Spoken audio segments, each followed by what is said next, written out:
My name is Ashley, and this is Let's Talk Dispatch. I do.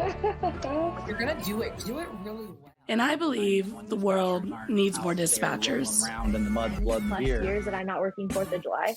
4th of July. Saying community policing, right? What about community dispatching? So on this show, with the help of my guests, we will educate, empower, and support the heroes behind the headset. Hello, everybody. Welcome to another episode here on Let's Talk Dispatch with me, the Raspy Dispatcher. Today's episode, I'm super excited about. It's definitely a topic that we need to continue to bring up in our communities and our dispatch centers.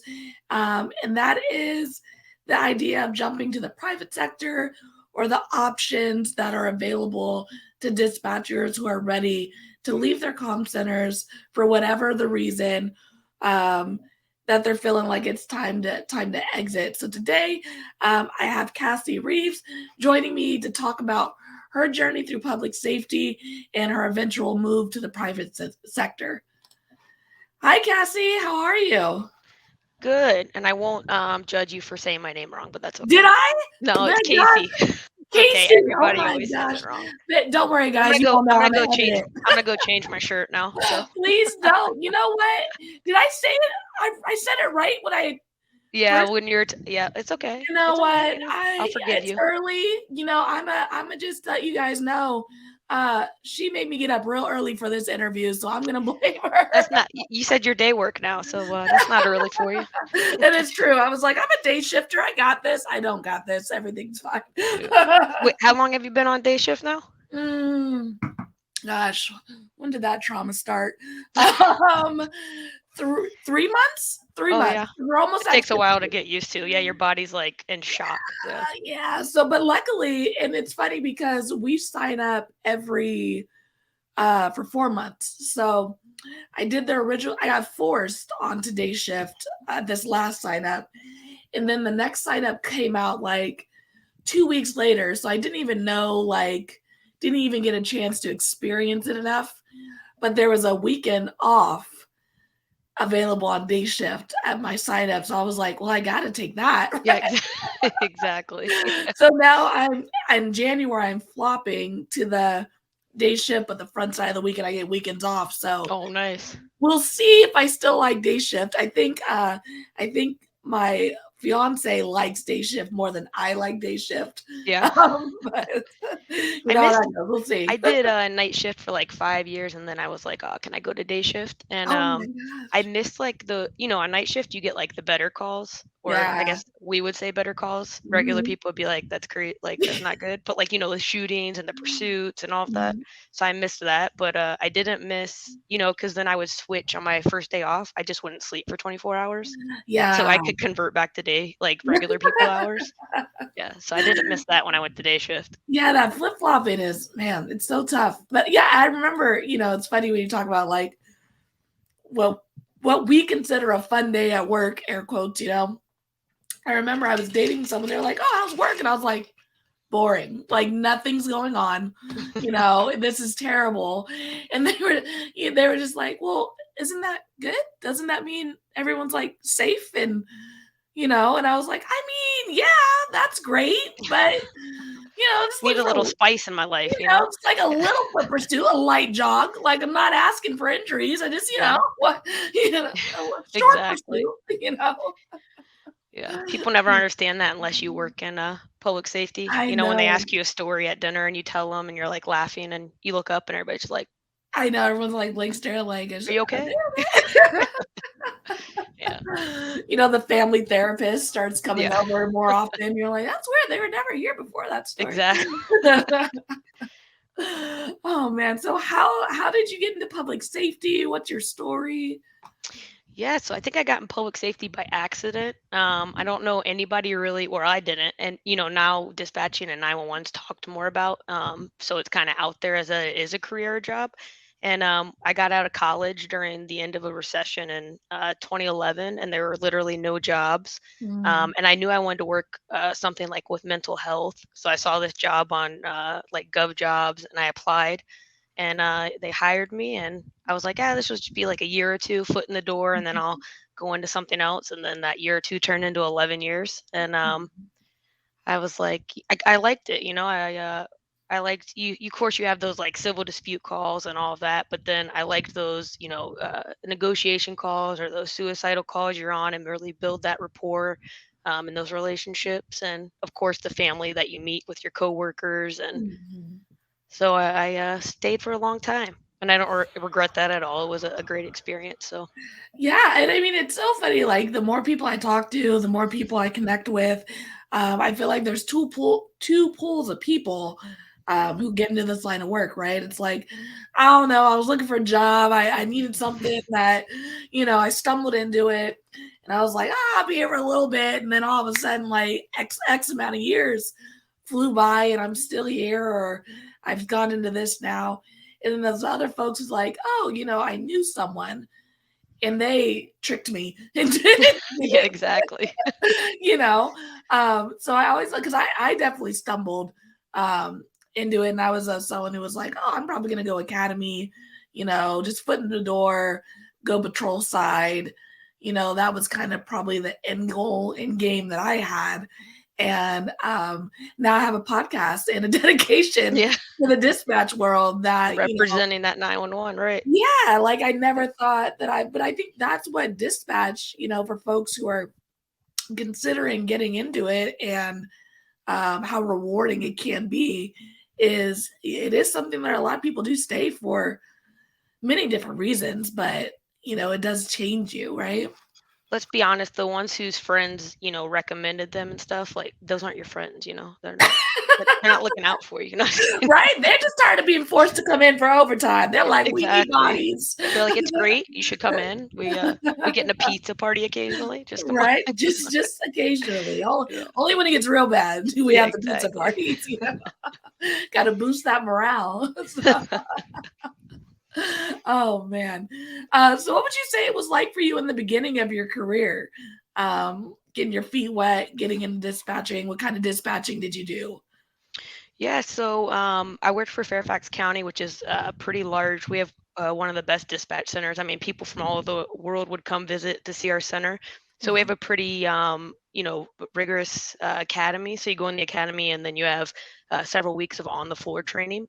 Mhm. And then you're a call taker for a few months before you go into your discipline. And then, of course, I chose police dispatching. No hate to the fire dispatchers, but I wanted to actually do something. So, no, I was kidding. Just kidding. I Um, feel that. no. So yeah, when I first started, I think when, I've noticed with a lot of new hires, or it's either you have it or you don't, Dispatching takes Mhm. a lot of like common sense. Yeah. And I felt like comfortable from day one. I came from a household where there was a lot of like domestic issues and like mental health issues. So I feel Mhm. like I grew up knowing how to speak and like negotiations and things like that. So it just kind of Mhm. came naturally, and I fell in love with doing that. And you kind of build relationships with the people that are calling, and also your coworkers there. And then of course, once I got over to police dispatching, I was like, yes, this is awesome. Mhm. Being able to build those connections and make sure all those guys and girls are staying safe. So Yeah, it's funny. Like I have no urge to dispatch medical. Like yeah, no inkling. I've always done police dispatch, and when I recently lateraled, like that was one of the things I made sure to like. Do you guys dispatch medical fire? I don't want any part of it. I just yeah, want police. Not only because I don't want to like read off a script. I kind of like the being able to uh wing it per se. yeah, Um but it's just like medical. It's just like you already got someone who you can barely get control of in a crisis, and then right. you're trying to get them to perform CPR or like do a life-saving XYZ. So like shout out to the folks who have to do that in the medical world. Because it sounds tough, and it's something I don't want anything to do with. Right. So your center, do you dispatch and take calls the same position, Yeah, or do you so have we do separate it ones? at the same position. At my original center, they were split, like radio was one side of the room, Oh, that's call right. I taking was remember you the saying other. that on. Okay. Yeah, But this one, you can do everything at your desk. And a lot of times, depending on how busy it gets, we end up doing both at the same time, which scared the heck out of me, like, when I was lateraling. Because, like, I feel like CHP does it a lot whenever I transfer to them. They're like, "Hold on," and they're, like, talking to their officers at the same time. And I remember being on my mute, like, I can't believe they're multitasking like that. I wouldn't be able to hear nothing. Like, that's crazy. Now at my new agency, I have to do that. And I'm like, oh, this isn't terrible, but it's not ideal, to say the least. It's not ideal. No. And the same, like, Fairfax is such a huge center, so we probably had like 20 to 30 like call takers where they're taking emergency and non-emergency calls, and then you have like, I don't know, 5 or 6 dispatchers for police, 5 or 6 dispatchers for fire. So, and not doing, both at once. And then same, I would call like city of or town of, and they would be doing calls and dispatching, and I'd be like, oh man. Yeah. And yeah, so there's times like the officers are asking for like petty things. I have to be like, stand by, I'm on a phone call. Like, you don't need that right now. There's just me in the room. It's just me, So it's definitely interesting, like how different all agencies really operate and develop to serve the community that they're in, right? Because my last agency was a larger agency, or we had 20 people in a room, plus radio, plus supervisors, plus specialty positions at a time. And then now, I'm in a room with, like, on a good day, 4 people, like that can be good and bad though, you get to talk to everyone. And right. It's like loud in the background. It's just so interesting. How different everything really can be. Did you like one more than the other, or it's? I would say I definitely like the bigger comm center setting, mostly because I'm a social butterfly. I like to be able to plop around the room and talk to different people, and with the smaller center, it's really just you and that other person sometimes. And when it comes to workload, that could be stressful at times, when it gets slammed, which, arguably isn't all the time compared to my last agency, where the call volume and the types of calls were so high priority, versus now where there's definitely more lulls and there's more time. And when it gets high, it gets high. And that's like, that's when you like want those 4 people. So I don't know. I guess it's both have their pluses and minuses, right? Yeah.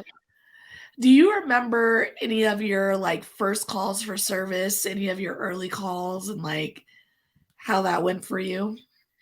Yeah, I actually was just talking about this not that long ago. One of my first calls was where my trainer had sit farther away from me, so it was kind of like me taking it with no help. And it ended up being this EDP mental caller that calls all the time, but of course I was new, so I didn't know.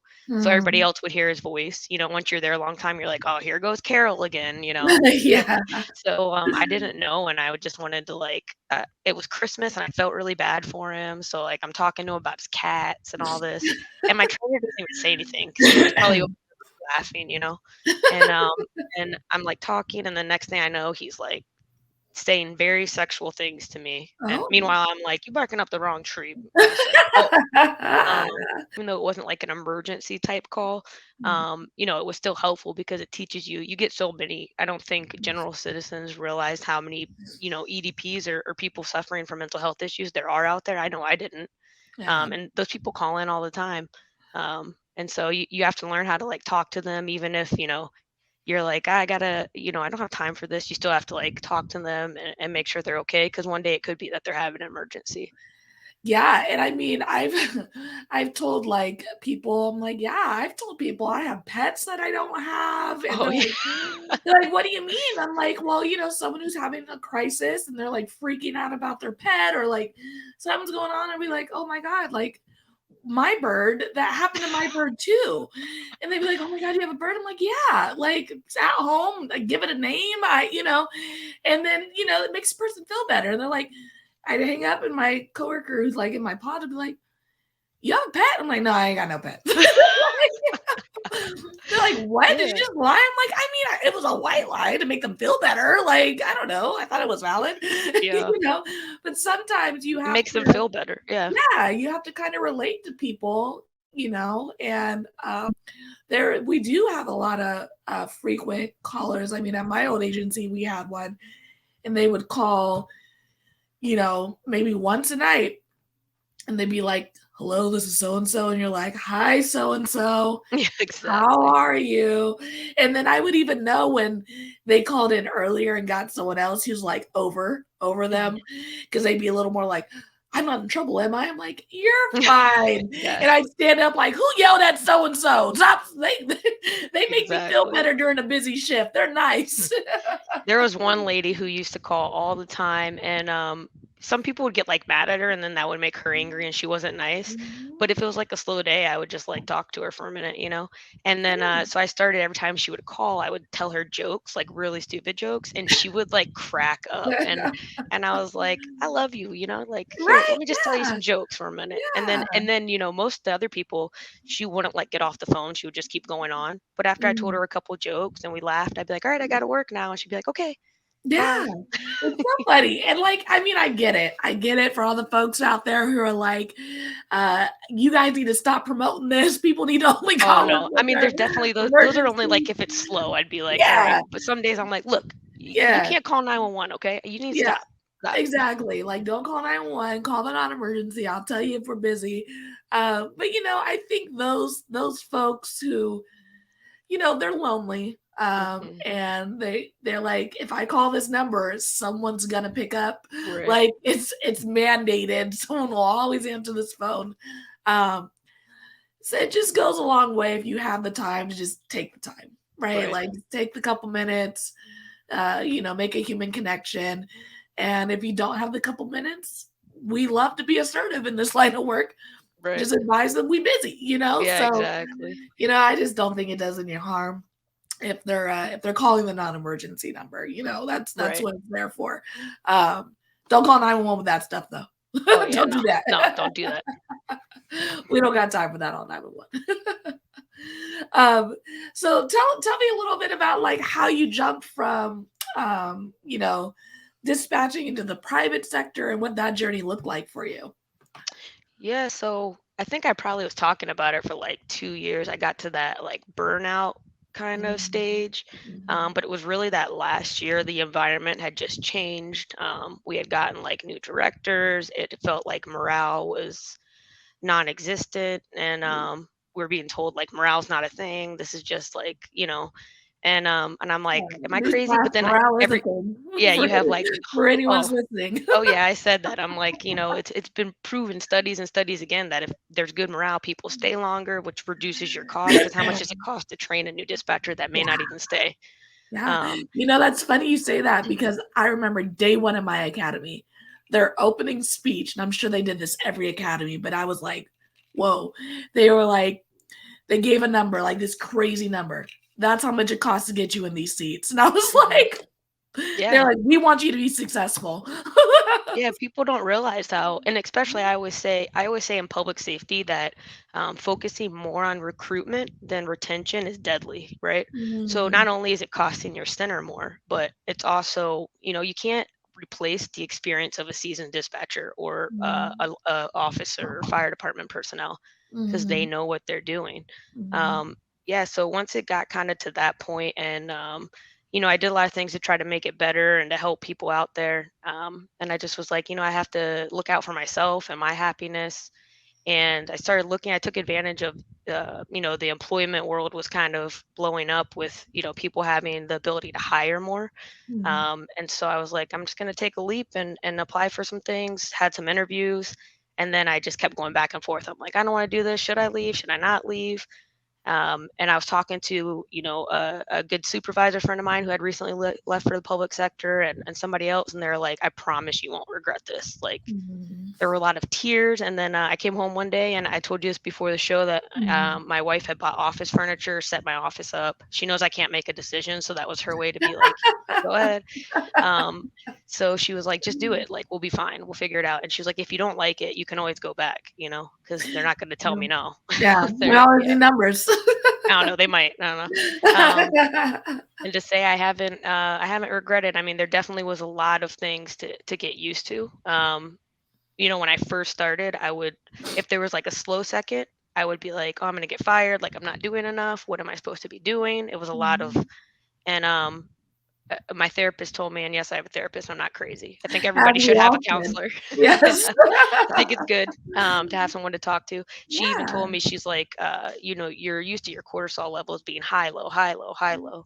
And she was like, when you first start, you're probably going to have like a lot of anxiety because it's going to be so calm, that you're going to need to get used to that, or have something to do after, go for a walk every day, etc. So it took some getting used to, and some emotions to come out after I started. I think that all that stress and hidden events that you think don't bother you, like a month or two in, I just had like this emotional breakdown and was like crying and for like one night. And yeah, but I haven't looked back, and I'm glad I took that leap of faith. Change is definitely scary, but I think it's necessary, as cliche as that sounds, at some points. Yeah, no, for sure. And I mean, I think for those who are like, obviously, as the shirt you're wearing, the world needs more dispatchers. Yes. So we're not trying to point people away from the world of dispatchers, but the world needs more happy dispatchers, right? Exactly. Like we need folks to be happy in their career choice, excel in their centers, feel supported in their centers. And if for whatever reason, whether you're 3 weeks in or 25 years in, if you're not feeling that, I definitely advocate for you to figure out your why and what's going on. What's causing that burnout feeling, and if it's something that can be adjusted, fixed. Therapists are amazing. Having someone to talk to, even just about day-to-day stuff, like, let alone like all the things that we hear and build up that we don't even realize build up from our jobs. But having someone to just bounce things off of, even like little things. Like I'm someone who likes to leave my socks around this house. Oh no, my wife does that. No. That is my thing. Do you leave your shoes on the passenger floorboard too? Like you take them off? No, I put my shoes where they're supposed to go. I don't know. It's something like I'll start watching TV and my feet will get hot, and I'm like, oh, that socks are off, and then I get tired. I gotta go to bed, and the socks are too heavy, so they get left there until the morning. But I'm sure, my fiance, I'm sure she's in her therapy session like, look, if Ashley leaves her socks on the damn floor, oh yeah, one more time, like she ain't gonna make it shift because I'm a killer.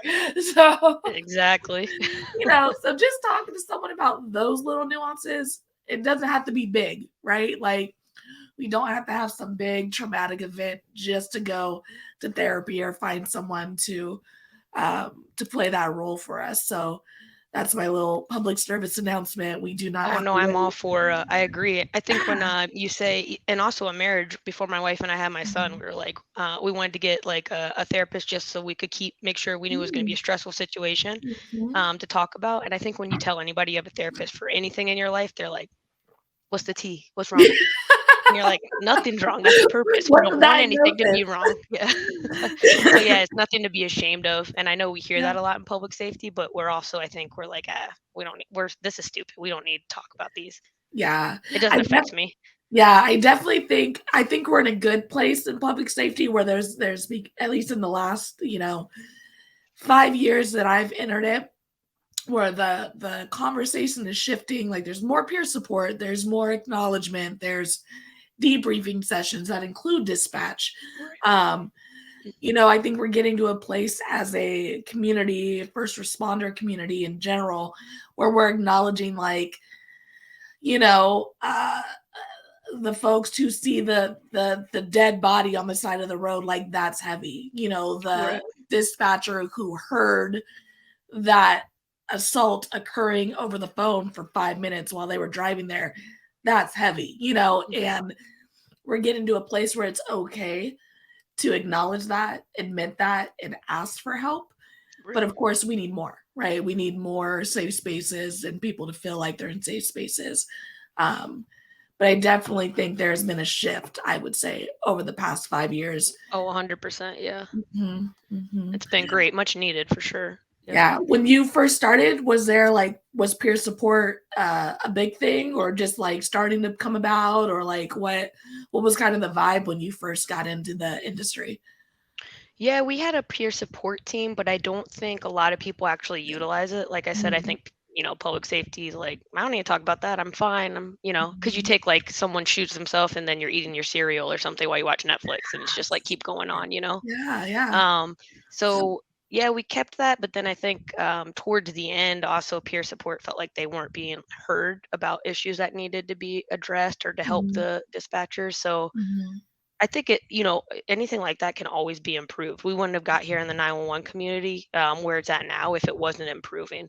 And like you mhm, said, it's gotten so much better and making sure that we have those tools to utilize and help everybody out. mhm. So I think it's always something any center can always look at their peer support team or the services that they offer their employees and make it better or improve it somehow for the wellness, of the dispatchers and the call takers. Yeah, for sure. And, I know there are some centers out there who are still being left out of like the briefings and things like Mhm. that over big incidents. I mean, we had like a fatal recently, and I woke up to a text message from our peer support who was just like, "Hey, just checking in," And even though I was fine, I didn't really have any big role in any of the calls or anything like that. They still made sure to reach out, because I think the big thing in dispatching, and you kind of said it earlier, is like we bring all of our own life baggage and experience Mhm. into this role, right? And as you said, you grew up in a certain situation where it gave you kind of tools that you utilize in the dispatch world, and I think that we need to be for those who are thinking about getting into this career, need to acknowledge that and um, be aware of any triggers and things like that coming into this line of work that you may have, and how you're gonna cope with those things, as well as those tools that you've developed over the years and how you can bring them into your center and help people you Right. know Yeah, and I agree. We need people that, care and people that, are passionate about what they do. And I know that it's, when the new academy comes in, I feel like you can look at them, you're like, that girl gonna make it, that girl's not gonna make it. That, you could tell like, and when they get there, I think a lot of times, even after the academy, when they take that first call, I've seen a lot of people come on the floor, they're ready to go, they take their first call after they've been in the academy for a few months, and they're like, nope, this is not yeah, for me. yeah, So yeah, it's obviously hard, or we wouldn't have such a short staff issue with so many centers. So yeah. And I mean, like, that's also okay, right? Like, one thing that I tell, because obviously my platform is heavily geared to getting folks in the door and helping them through that process. And one thing I always tell them is just like, this process is as much for you as it is for that department, right? right, Like, you're the one who got to answer these calls. You're the one who's got to hear these things. Um, so you got to figure out if it's something you want to expose yourself to, because we will be exposed to a certain amount of trauma than the normal person's everyday line of work in this profession. And if you're a month in, a week in, and you're like, this actually doesn't work for me, like, it's cool to bow hmm, out. Like, it's exactly. totally okay. No one's and if someone tells you their feelings are hurt by it, that's a them thing, not a you thing. Yeah, Um, you know, um, we want people to enjoy what they're doing, help people, and help themselves along the way as well. right. Yeah, no, I agree. Awesome. So how do you feel the job has changed you over the years? Um, Good or bad? No. I'm still Money. tired all the time and still never know what day it is. No, it changed me, and I definitely think I am more empathetic. Like when I go places or when I see something occur, I'm also still that person that like if I see a car accident or something going on, I'm totally gonna pull over and help because that's just Mhm, in my nature now. Which I think mhm, anybody in public safety they want that, right? They want to. There's someone who likes to help people, or we wouldn't be doing that mhm. type of career. It's also changed me, and you realize how scary the world is for multiple reasons. How many things could happen, but also like how many people do not have common sense. Man. And I definitely enjoy my time at home with my family more than being out in crowds of people now because I'm like, I don't want to talk to anybody. I want to go home. Right? Yeah. It's so funny how that happens. And like, my partner, she works in higher education, and she does. I always tell her, I was like, you're pretty much doing my job minus like dispatching folks. Like, she does a lot of. She works kind of in housing and does a lot of like has to respond to DV stuff and like fires and things like that. And but her level of like awareness for the world is much different than mine. Like I never leave the Yeah. house without my cell phone. Oh I'm yeah. always like checking my doors. I'm like, checking the windows. Like there's always something like that going on in my head. And she'll just walk out the house, no phone. And I'm like, Yeah. what what happens when you go outside and something happens and I have no way of knowing where you are, how to get to you. Right. Um, but that's just like how our minds work. Like we're always thinking, the Yeah, I next think sometimes thing. maybe I shouldn't say this and make me sound weird, but I'll be like doing something like say I'm on like a metro or something, and I'll be thinking in Mhm. my head, I'm like, all right, well, if this guy over here like starts attacking people, I'm gonna like go this way and then that way, and I'm No, gonna grab like, that person. yeah. I I'm like I'm prepared for like everything, that too.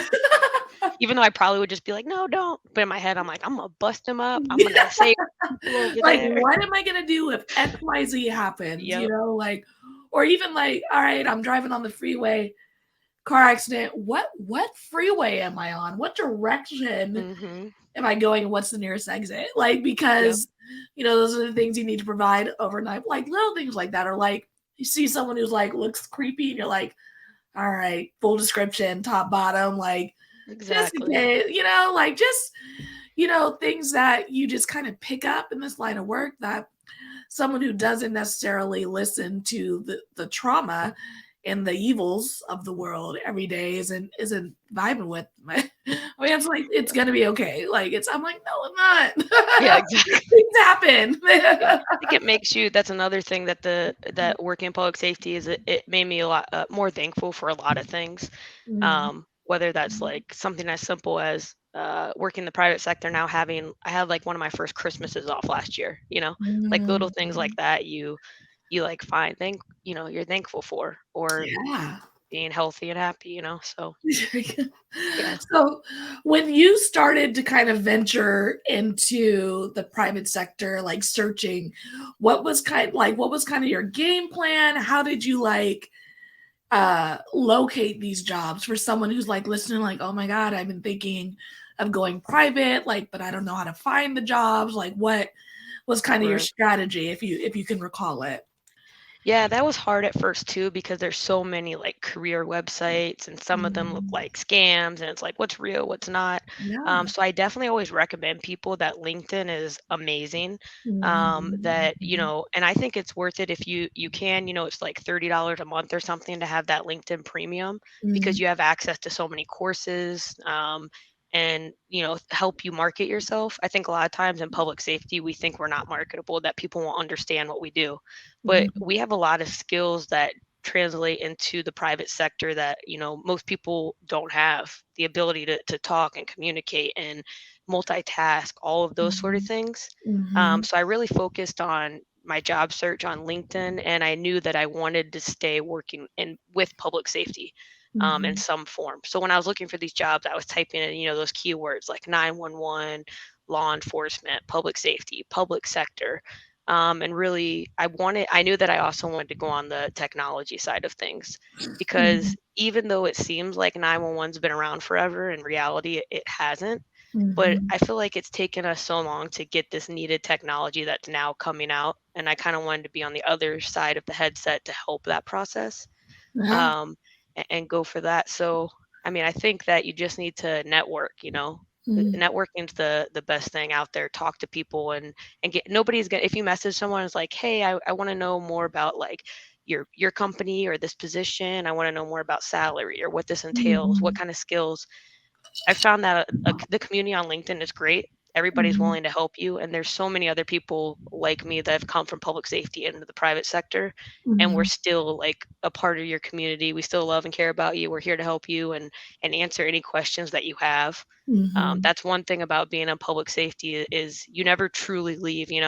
Even on the private sector side, when I go to APCO or NINA now, like I love it because I'm able to sit there and talk with officers and dispatchers, and you instantly connect, which it's different. I have my like new private sector family now that like I love my coworkers, but it's Mhm. definitely a different type of relationship there. So I would say like we're all here for you if that's something you're interested in.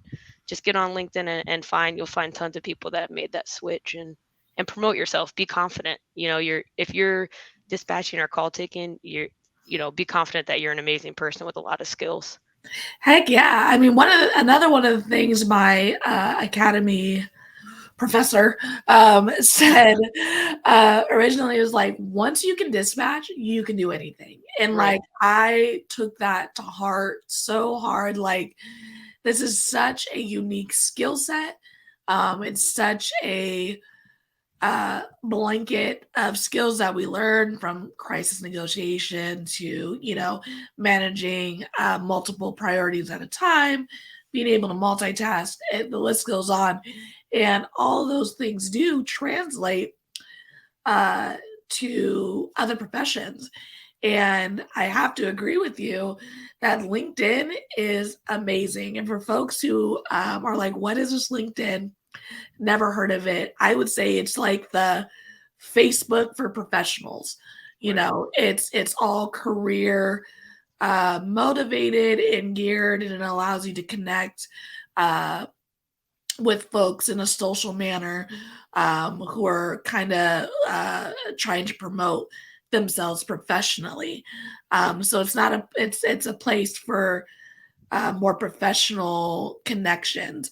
And it is a place that I have found a lot of people in this community to help me make connections for Let's Talk Dispatch and the Raspy Dispatcher in general.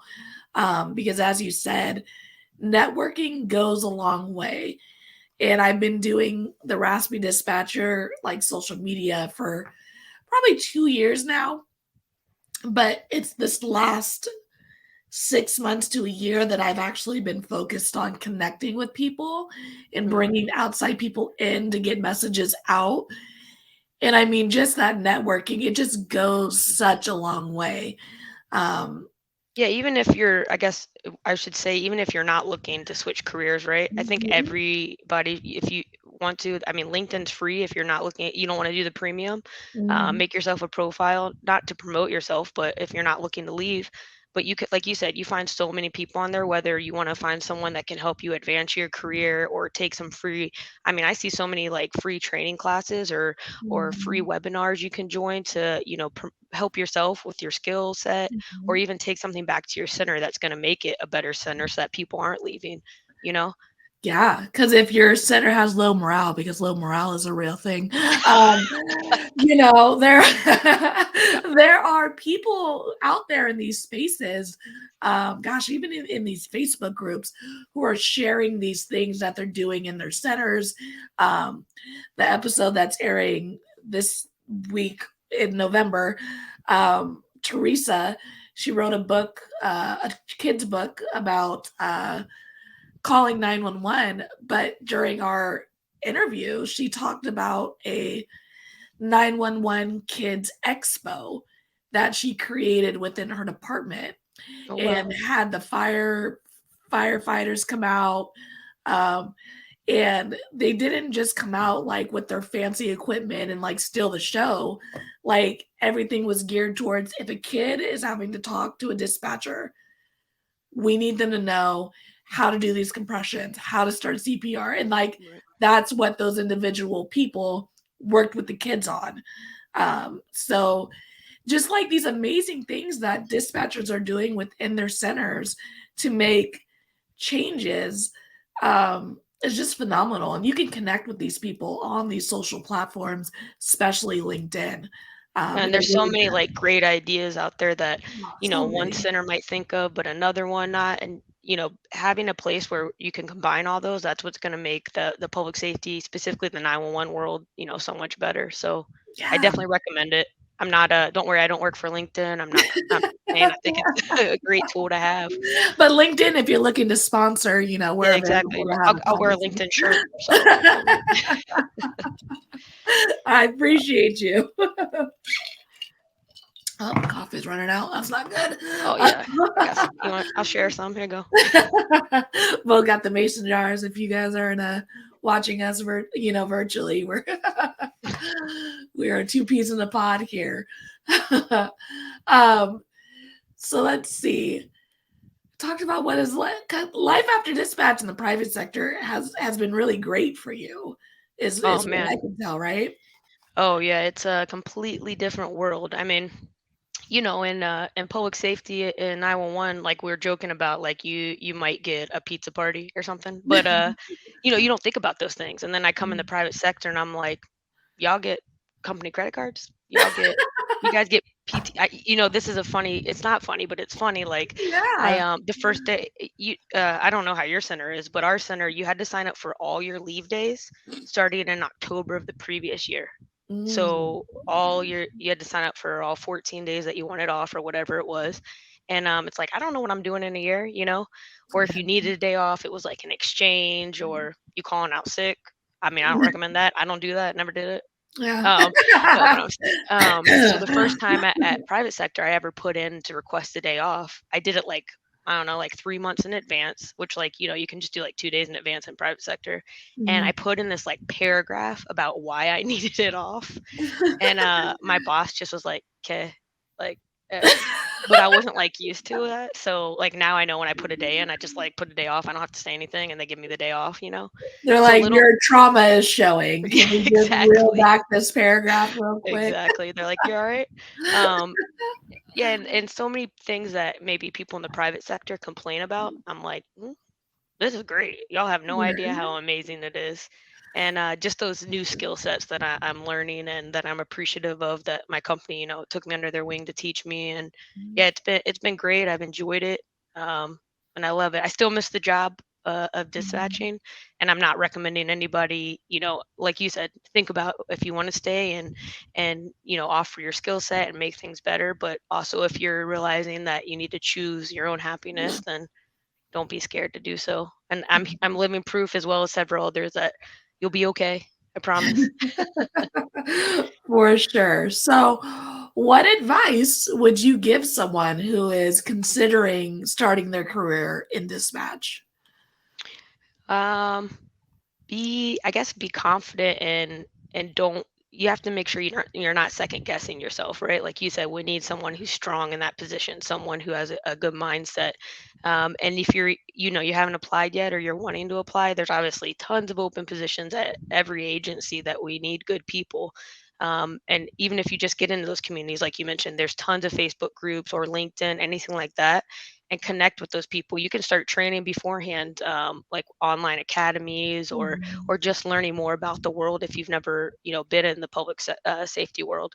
So I guess look at all that information beforehand so you're once you get in the academy setting or you get in your training, you already kind of know what to expect instead of just coming in and not knowing.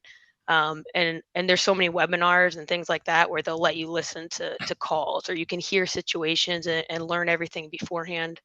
um, I say that you can never have too much information or too much education or learning, and constantly evolve yourself. So reach out to those people and listen, whether they've been in it for, a year or 2 years or 20 years, I think you need both sides of it, You need that 25-year-old veteran that's grumpy and hates everybody, but you need that like 2-3-year-old person that's been there 3 years and still exciting, loves it, and can tell you from both sides of the spectrum how much, what to look for. So it's a great career to be in, and you can do a lot of good, and you'll meet so many great people that become your family for sure.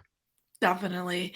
And folks can reach out to you on LinkedIn if they're trying to connect with you. Is there anywhere else they can connect with As you? long as you say my name right.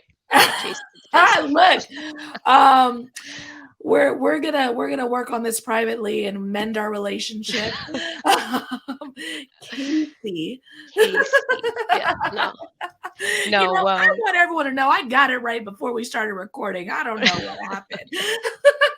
I don't know. I don't have proof of that though, so. Oh, you are. I don't remember. No, it's not on a recorded line. You're right, but I can go back and edit it. I'll be like, I don't know what they're talking about. That never happened. You'll just say you'll edit it to say Casey, but forget to take the part out where I'm like, you said my name wrong. No. You know what? We are all about being transparent here at the Raspy Dispatcher. We make mistakes and we own them. You can't make mistakes in 911 world though, so I'm just kidding. That's why I have this hobby where I can make mistakes. Because I am winging it most days, guys. So sorry. And that was of course the joke. We're all human, and I think in 911 we're expected to be like computers, Sometimes you make mistakes, but as long as you're make sure you adjust those mistakes and learn from them, and they're not too serious, like Right? Can get a little weird. No, but yeah, anybody can reach out to me on LinkedIn or Instagram. I mean, I don't care. Email me. Doesn't matter. I'm here. Cool. I'll include all of that information to be able to connect with Casey in the bio of this video. Like we've been saying this whole time, really making these network connections. Whether you are just starting your career in a comm center or you're looking to take a step out of it, it goes a long way.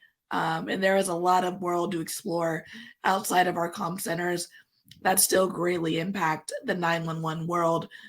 So definitely take a look behind the veil and see what's out there. If that's the point you're at in your career, we're all for that as well. We want everyone to be happy and thriving in this world, in life that we're living, right? Exactly. And definitely recommend following your Instagram to keep it a little light with the funny. Ashlyn does a good job at making memes. That's your name, right? Ashlyn. Oh, we did this. But that's even a good place to connect, honestly, because you have people, commenting or sharing things that you can relate to. So reach out. I mean, even small things like that. Reach out to someone like that. So yeah. Yeah, the Raspy Dispatcher Instagram, Yeah. Well, thank you again so much for joining me today. It's been an amazing and fun conversation. I really appreciate it. Thanks for having me. I appreciate it. Thanks for what you do too. Oh, thank you. I'll be right back with you, okay? All right. All right, everybody. That was another episode here on Let's Talk Dispatch. Thank you guys so much for, following, liking, subscribing, checking out our YouTube page. It's been honestly a wonderful journey the last 6 months getting this Let's Talk Dispatch up and running, meeting folks like Casey and the countless other people who've come onto my show. You guys are all so appreciated. And the messages that I receive from our followers about these episodes and how it has really impacted them and made them feel like they're not alone out there in the dispatch world is really eye-opening. So for all those who are coming onto the show, listening, thank you so much for the support. And until next time, stay raspy. Thanks for joining us on today's episode of Let's Talk Dispatch. Don't forget to subscribe on YouTube at The Raspy Dispatcher, follow us on Instagram, and check out Let's Talk Dispatch anywhere you listen to podcasts. I'll see you next time, and stay raspy.